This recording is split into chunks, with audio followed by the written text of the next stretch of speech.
terve maastik. Eelmine aasta ma parandasin. See on kohe näha, see on lihtsalt nii palju ära tallatud. Ja see on lihtsalt mingisugune õudusunenägu. See on sügavad jäljed. See on kabja jäljed, sellised. Ja need on terve see maastik täis.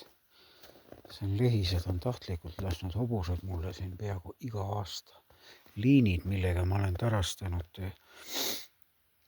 selle oma kodu kinnistu, on lihtsalt ära lõhutud.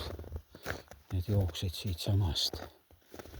Ja sealt eemalt on liini näha. See on lihtsalt kabja jälgi on täis, on meeletu kogus neid kabjad. Vaata, kui sügavad augud. Vaat sul. See on peaaegu terve käsilaba läheb sisse.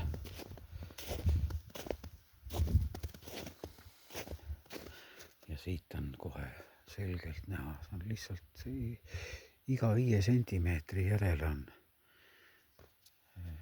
kabja jäljed sügavad. Ja see läheb siis siit.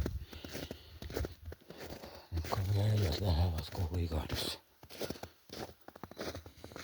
riigimetsa, erametsadesse. See on lihtsalt, ei saa enam aktsepteerida. Liinid on lõhutud maha, mis kaitsesid mul siin kodu. Lihtsalt, see on jube. See on mingisugune poriauk.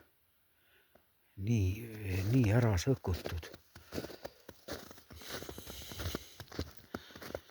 Sellised on need klubi 6 jalal tegemised siin. See on iga aastane, see on lihtsalt neid auke on siin mudamülgas.